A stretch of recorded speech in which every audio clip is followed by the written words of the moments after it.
Welcome back. Spec is saying we're in chapter 4, my husband's illness, and the hints and advice section from my faux husband. So again, we have the different sections. So what was the health issue? So what made me such a cranky caregiver? I hate saying that, but unfortunately it was true. And I'm always working on that.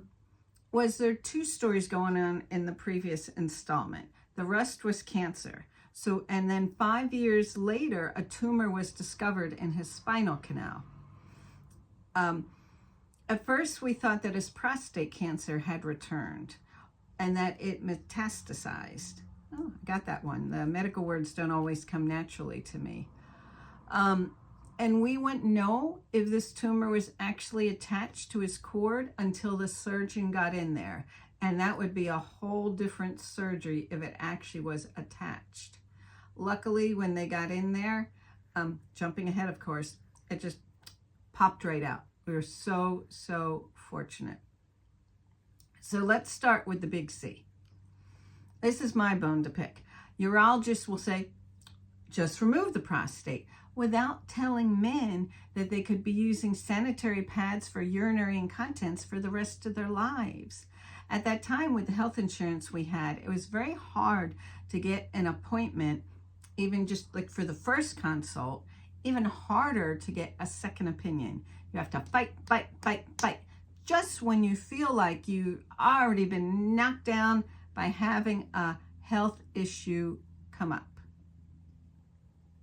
One of the most frustrating things is that what the standard medical practice is now may not be the same in 5 or 10 years. So his cancer was found through the PSA blood test, and they knew it was aggressive. So many prostate cancers are not aggressive, they're extremely slow growing. His, they knew, was aggressive and something needed to be done. But then 5 years later, there's a debate on whether it's even worth to do the PSAs. And it's true, again, as I said, it's slow growing, which is why you aren't considered clear until 10 years out rather than the normal 5. But as I read this to you, talk to you, whatever, do these videos, more and more men have died from prostate cancer since they stopped the PSA screenings. And certainly you've seen the recent news about our former president. And it's totally accurate that at a certain age, they just stop checking for it. And mainly because, you're so old, no offense to our former president, but that it's not going to be the thing that takes you out. Other things will take you out. But what the reporters did not say, they kept saying, oh, he's going to take some hormones, everything will be okay.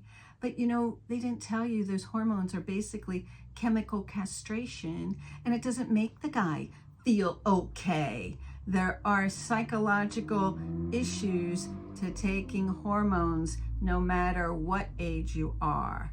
And this is not an easy journey. So my husband chose the radioactive seeds. We are lucky in so many ways. The tumor in his spine ended up being benign. We'll see if I can say this word. It was a meningioma. Thankfully, not attached to the spinal cord. So to remove it, he went through a laminectomy.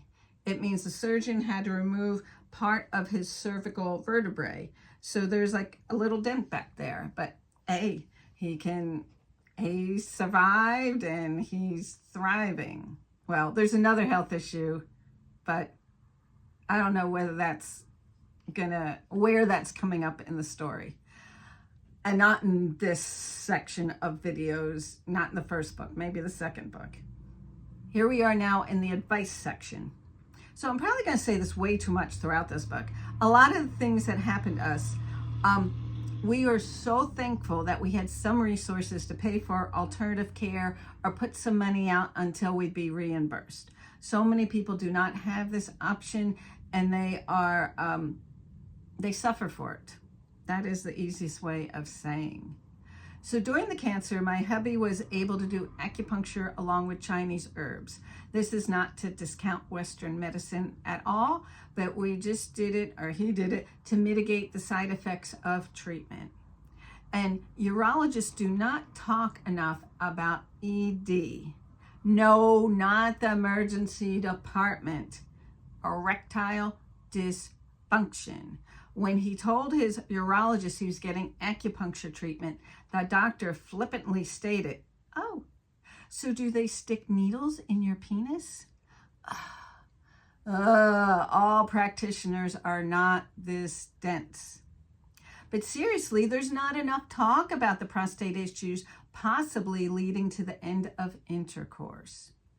Q, writing an advice letter to the sex therapist Dan Savage, to all the things you can do, but the act. No sex, aka going all the way.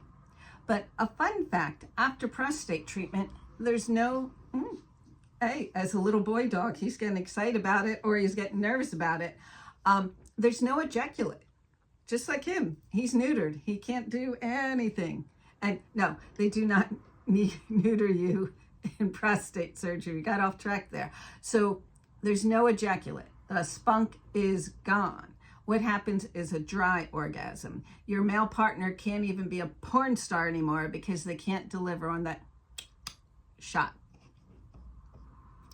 The issue we encountered, an issue so many struggle with, is if you disclose something's going on with your health, will you get pitied or treated differently? And we're not talking about work, we're talking about even in your social circle. How much do you want to say?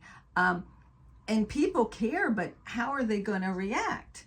So at the beginning, my hubby didn't want anyone to know. The funny thing was, everyone knew. They all could tell he was acting differently, so something was up, and they felt more awkward not knowing. So I get the sentiment. And later he came to understand not only would it have been a big help for him, because people are willing to step up, but it would have been a big help for me. So during this time, we actually tried to go to counseling when he was diagnosed with cancer. I made numerous phone calls. Not a single practitioner returned my messages. There goes the dog. He's frustrated too. So one thing that was covered by our insurance was biofeedback. We gladly participated. It is very helpful.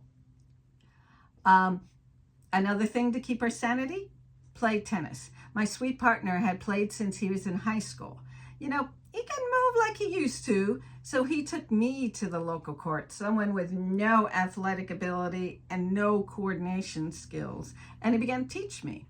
It was something to do together that didn't have to deal with sickness or arguing with anyone.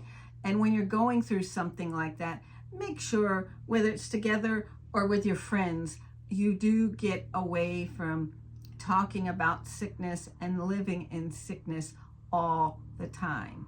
Yes, it's your life, but you can't keep your mind there all the time. It's just not healthy. Communicate. Communicate about health issues. Husband to wives, wives to husband. People, do I have your attention? So my husband is a stoic. His back hurt, but did he share how much it hurt? So physical therapists we went to said that, yeah, you're hurting because you keep on re-injuring yourself. It's all your fault. He didn't know what he's talking about. Anyway, so truly, I had no idea how much pain he was in until we were on this month-long camping trip in our camper van, and he finally let me drive his precious vehicle and actually fell asleep.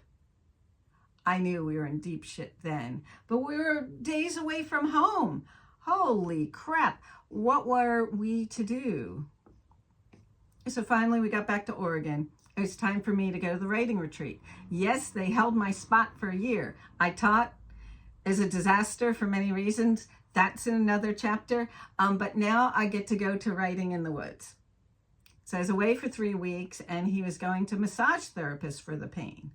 And finally, that practitioner said, you need to go in and get an MRI.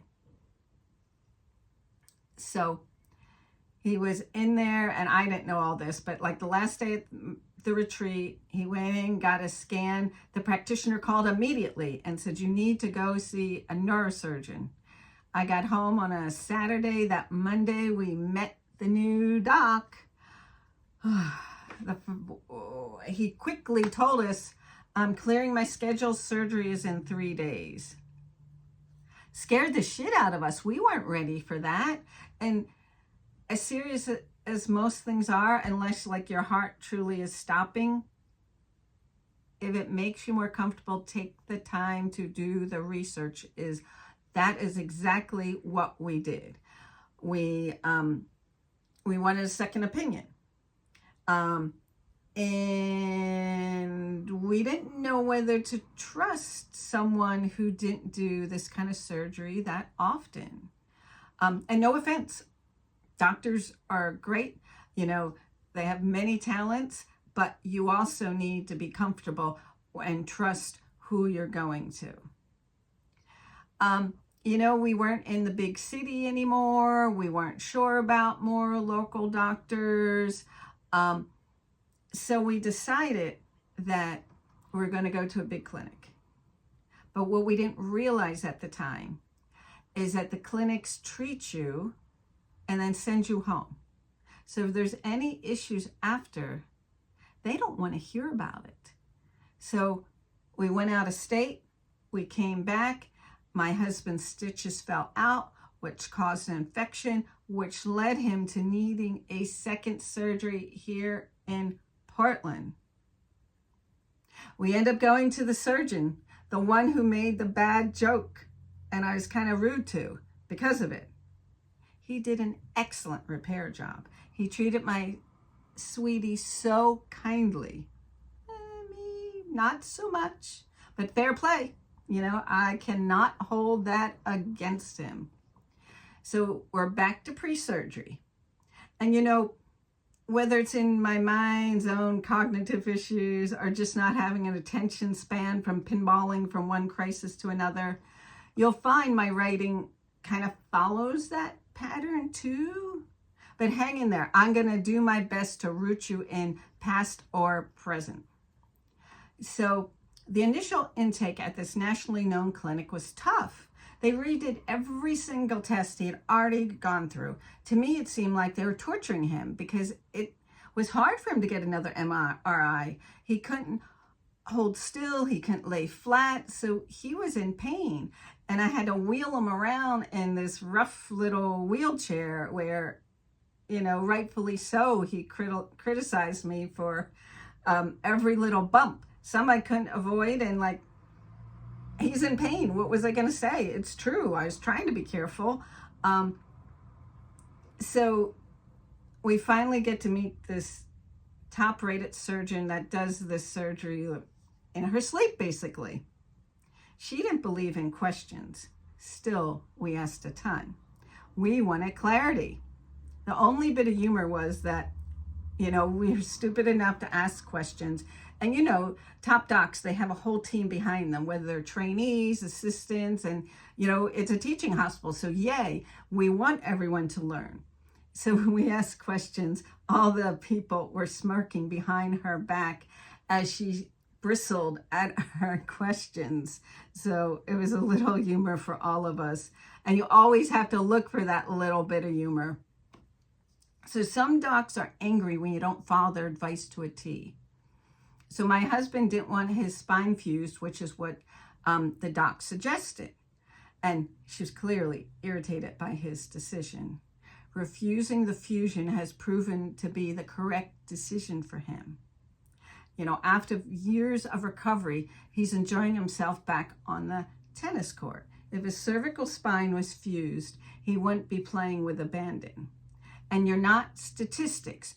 Do your best to make the correct decision that fits your lifestyle.